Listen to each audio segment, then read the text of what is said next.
Okay, what's up, everybody? Good morning. Welcome to a home day edition of Morning Scone presented by Brock, the Baton Rouge Orthopedic Clinic, Hudco Roofing, HudcoRoofing.com. Restored Motions, RestoredMotions.com, and ProCharge EV, ProChargeEV.com. Going to see Crystal Poche this morning. Told y'all I'm heading to Nashville for SEC Media Days, believe on Sunday, before I get on a plane and sleep in a hotel bed for 4 nights. You better believe I'm going to get right. So I've had way too many instances of sleeping in hotel beds, and it screws up my back. So I'm going to go as aligned as I can possibly be. So excited to go see Crystal this morning. All right.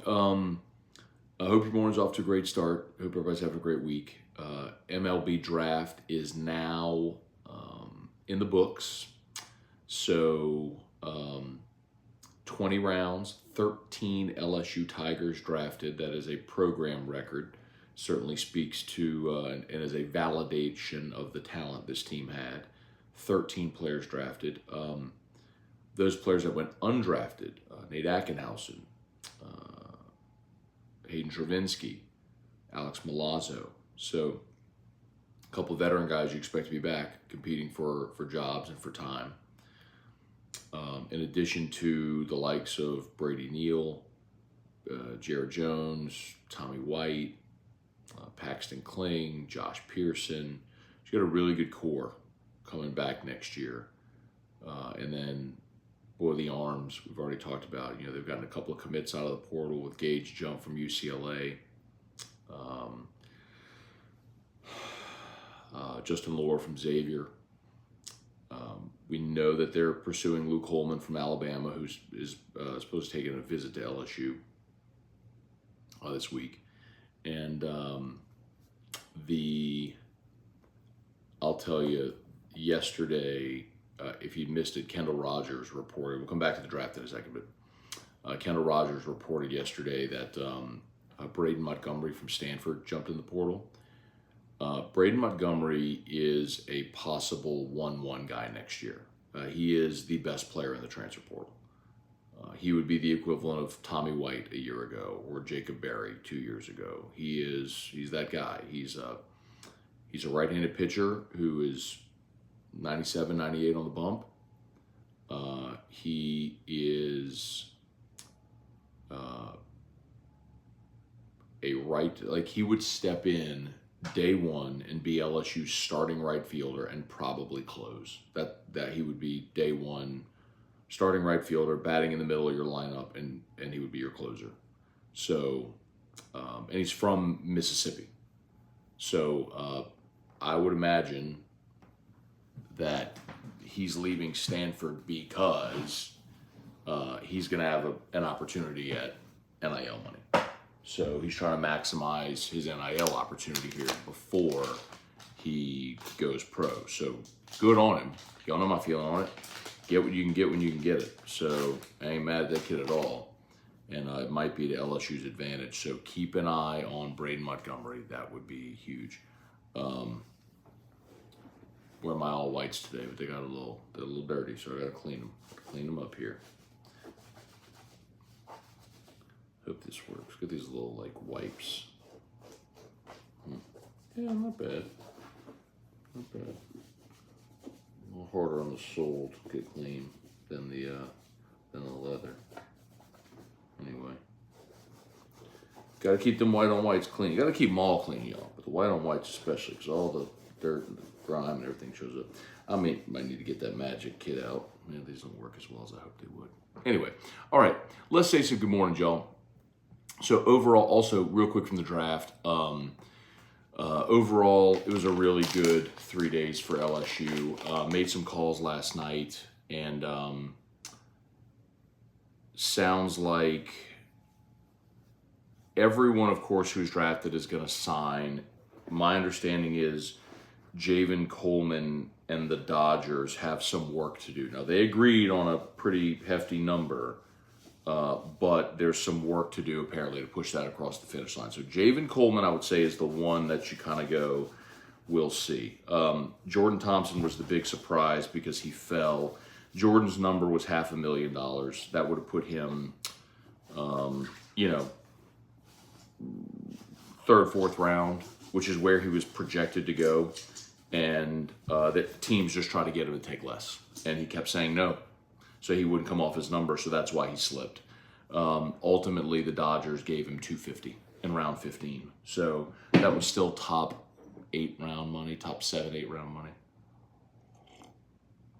But didn't get his number. Oh,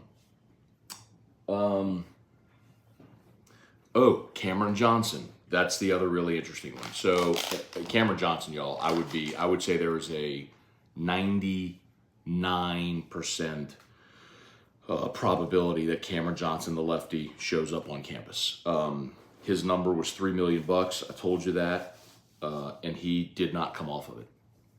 He said he was called throughout the draft. Teams offered him lesser deals, and he told his agent, "I know what I'm worth, and I'm not budging." So Cameron Johnson, I would go ahead and assume at this point is going to be on campus. St. Louis drafted him, and St. Louis don't have him. Like St. Louis ain't paying him that. They don't have the money. They're not going to pay him that. So I get why you draft him. You take a flyer on the kid in case if there's a deal where late in the process he changes his mind, or it's a goodwill type of thing because you can come back to the kid and say, "Hey, remember we drafted you out of high school." So when you go to draft him next time he's draft eligible, you call him and say, "Hey, remember we believed in you then. Would you take our deal now?" Blah, blah, whatever. So, but I would at this point say Cameron Johnson, the lefty from IMG, is coming to campus, which is incredible. An incredible get if they get him here. So, okay. Let's say some good morning. Y'all got questions, fire away. Nick Newbill, good morning. Tim Gotro, Trivia Carter, Michael Huffpants, good morning. Mike the Tiger, what's going on? Jason Mobile, happy belated birthday, been out of town. All good, man. Thank you so much, Jason. I appreciate it. Yeah, 41. Turned 41 on Saturday. The numbers don't really seem to be as significant anymore, right? So, anyway. Leon Williams, good morning. That I hate hotel beds, but I'm headed to Cancun. It's a good place to be in a hotel bed. Larry Garner, what's going on? Weston Weaver, what up? Saw Jaden's going to be at media days. Hope to see you get that interview with him. Yeah, we will. LSU's has, it was weird with less. With less, they just didn't prioritize their time at media days. It was get in, say as little as possible, get out. They never came to Radio Row. The LSU's players and Les never came to Radio Row. Ed brought the players to Radio Row, and Ed did Radio Row. Ed would never sit with me, but actually he did one time. His first year, 2017, he did sit with me for about 3 minutes. He thought it was going to be, I even offered to give the headset to Jimmy Ott to let Jimmy do it, and it was just sort of a rushed thing, and so he sat with me for like 3 minutes. So that was literally the only time I ever interviewed him one-on-one. But Ed always brought the players, and Brian Kelly brought the players last year, so, and I got them all. So so sports information being down there with them, they're really good. They make sure that we get what we need. So, and last year we did. I don't know that Brian Kelly came to Radio Row, but what he did was they had sort of like the Baton Rouge media that was there, or the LSU media that was there, got to do a before it started a small group session with Kelly and the players. So 10 of us maybe up in their suite. Just got to go talk before the whole thing started. So we'll get that opportunity, I'm sure, again. Let's see. Tim Gotro, does Kamara's plea deal guarantee less than 6-game suspension? No, it doesn't, Tim. So that's been the standard. But the NFL can make the determination based independently of legal action, but they wait for the legal process to play out before they issue some type of punishment. So no, just because you reach a plea deal does not mean that it reduces the suspension, but it's ultimately up to Goodell to decide what he wants to do. And of course, Kamara can accept it, or he can can appeal the suspension. So he'll have options, and it probably drags on a little bit more. Wendell Norman, good morning. Bailey C. The Saints' era of football is Jim Mora 2.0. Good defense, not great at quarterback. Well,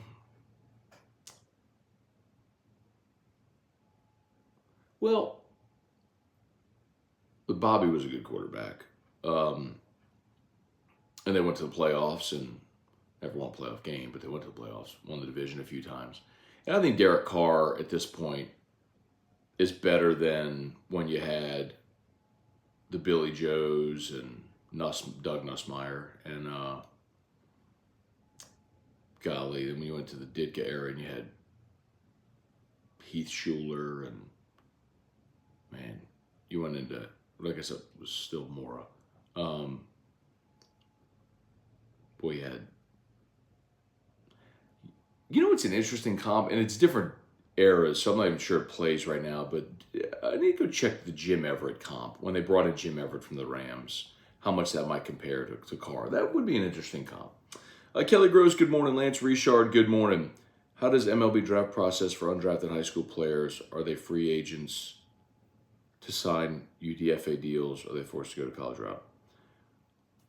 Well, no, Lance, you're not a free agent. If you didn't get drafted, you either go play independent ball, you go to JUCO, which you could do for 1 year and then jump into the draft, or you could go to college and stay for 3 years. So those would be your options.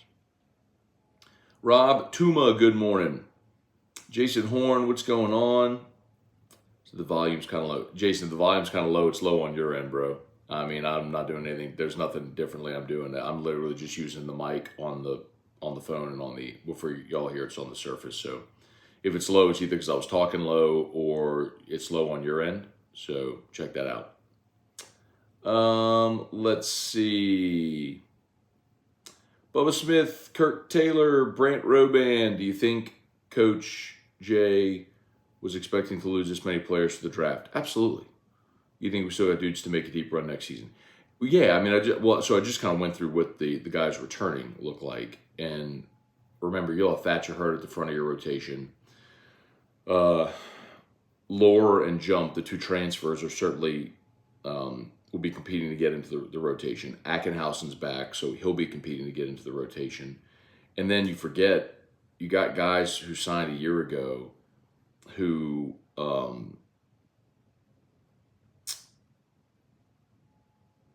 didn't really make an impact. Some of them due to injury, some due to lack of opportunity.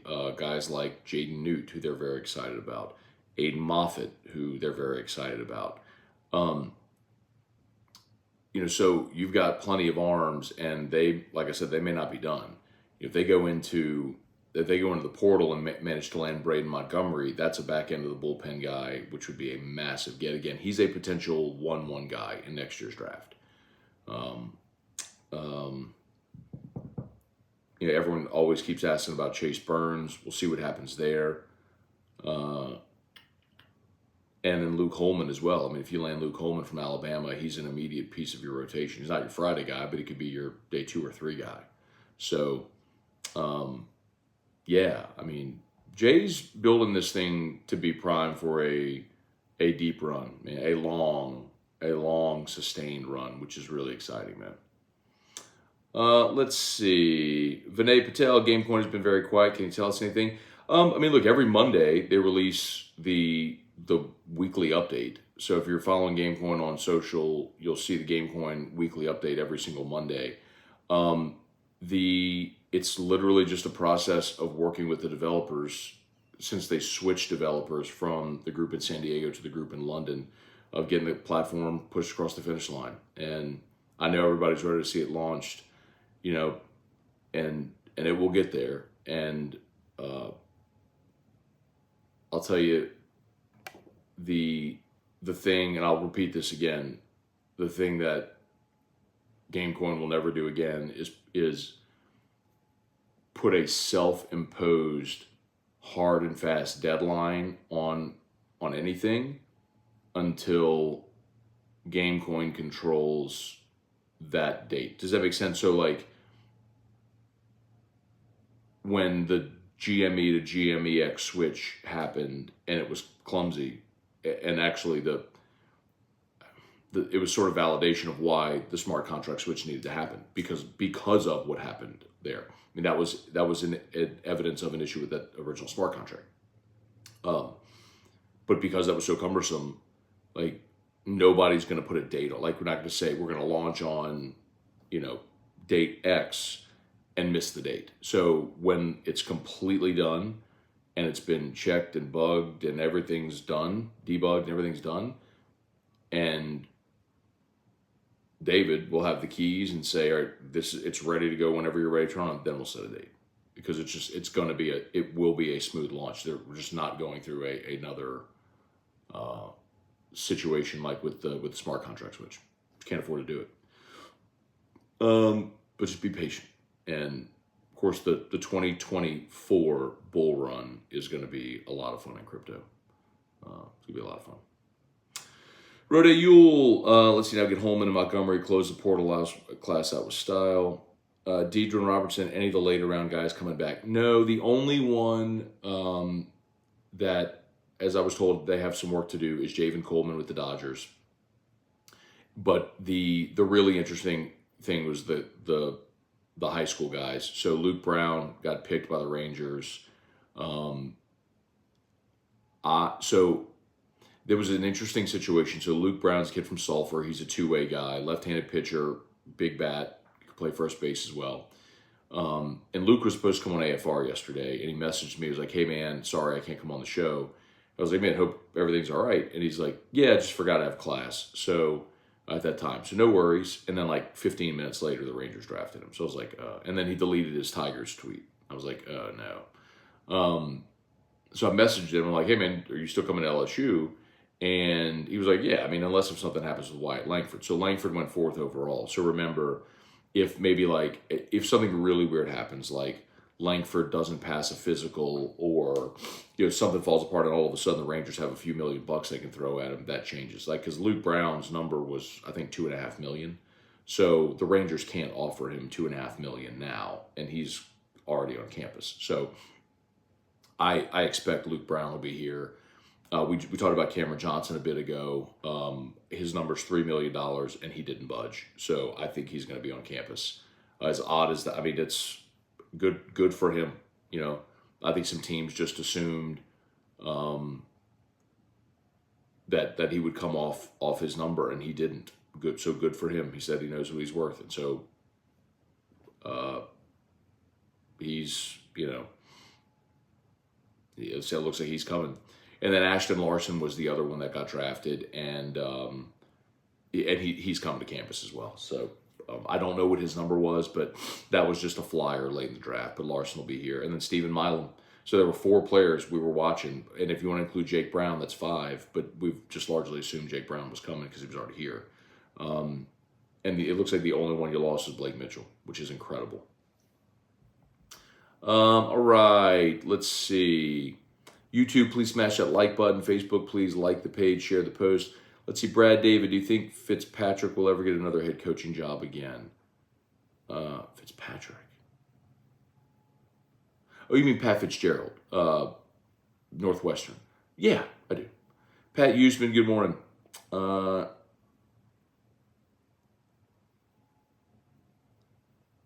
Jason Mabu, you need Rejuvenator for all those whites. I bought one of those magic kits at the kiosk in the mall. It works great. I just haven't tried it yet. Like they demoed it on my shoes when I was walking through the mall, so I bought the kit, but I just haven't tried it. Brett DeGrow, Jonathan Martin, Andy Boy. Hey, Dad. Good morning. Pat Usman, we always hear the 2 big NIL contributors. Is there anyone else that contributes to the student athletes that we don't know about? Someone who doesn't want to be published. Sure, Pat. I mean, there's, well, I don't know who you're talking about. Like, are you talking about Gordon, or are you talking about, for baseball specifically, Lipsy and Guitro? But there's plenty of people that contribute to the collective.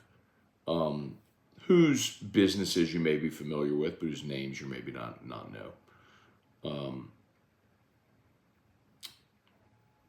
Lou, what kind of elbow issues did Johnson have? Don't see lefties like that going to college. No, it wasn't an elbow issue. I mean, he had the $3 million number, and no team paid him $3 million. Jeff Hawk, good morning. Stitches out, back on the road. Well, I'm sorry you're back on the road, bro. I'm sure you enjoyed the downtime, though. Good to see you, man. Hope all's doing great. Dennis LeBlanc, David Durr. Dennis LeBlanc, do you think Jay will go after Colby Shelton from Bama? Colby Shelton, I believe, committed to Florida. Leon Williams, been following the Montgomery kid. He's definitely good. I was hoping he had come to LSU out of high school. Comes from an athletic family. Let's get him, Jay. Athletic family and a smart family. Both of his parents are doctors, and he's like a 32 on the ACT guy or 35 on the ACT, something like that. So obviously went to Stanford. He's a smart kid too.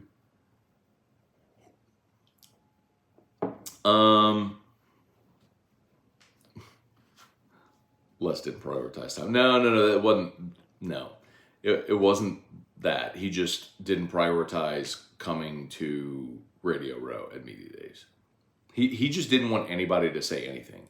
He just wanted to get in, be as bland and generic as possible, and get out. He'd filibuster his entire opening statement in the main room. He would just talk about what his family did that summer, and he would go over the whole depth chart, roster, everything like that. He just filibustered, never leave time for questions. So, Ronnie Duke guy, Kyle DeVille, what's going on? Did go Ricky and Aaron. Well, they drafted Ricky, but Aaron Brooks was quarterback with Hazlitt. Tarn 35, off topic. I've been out of Louisiana for 13 years. Baton Rouge has the best sports radio personality. Seriously, Scone, Hanny, etc. Y'all the best. Thanks. Very cool. Appreciate the compliment. A couple more minutes here. Y'all smash the like button if you would. Subscribe up to the channel. As always, shout out to Brock. Brock Rock and Wine coming up Saturday, July 29th. Get your tickets at brortho.com. Of course, Hudco Roofing, hudcoroofing.com. Let's see. Matt, do you think Brian Kelly honestly thinks we have a better chance winning a natty next year over this one, or is he trying to light a fire under his players? I think he was being candid on, in his mind, how long it takes to build a program to championship caliber level. And I think in the past that's been true, where it probably takes 3 recruiting classes. I just think that that's completely changed because of transfer portal. Dave and Durr, why do you think Thompson was not picked until number 460? Yeah, I mentioned that a bit ago, Dave. Jordan's number was $500K, and he just didn't budge off of it.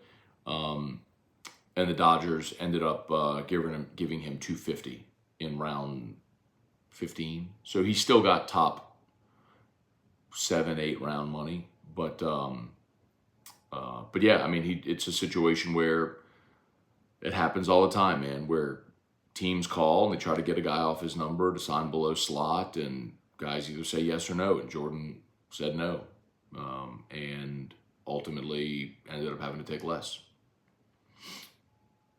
Leon Williams, I hate people were saying we weren't good at quarterback with Bobby Hebert. We won a lot of games, just had to deal with the Niners and the Rams. It's so true. I mean, you had like 12-win seasons where you were a wild card team because you had Joe Montana in your division. Matt Plavidal, so if Cam Johnson makes it, how huge is this? Like Bregman making it to campus, I'm guessing he would be a top round guy. Yeah, I was thinking of a pitcher comp. Gosman making it to campus. I mean, lefties that throw 95 don't play college baseball. So, yeah, I mean, it's a huge deal. It's a huge deal. Tiger Diver, Brian Wynn, Patrick Ramos. Do some teams draft players they know aren't going to sign, so they save money and get compensatory picks next year? Yes, remember, you don't get a compensatory pick necessarily for the player not signing.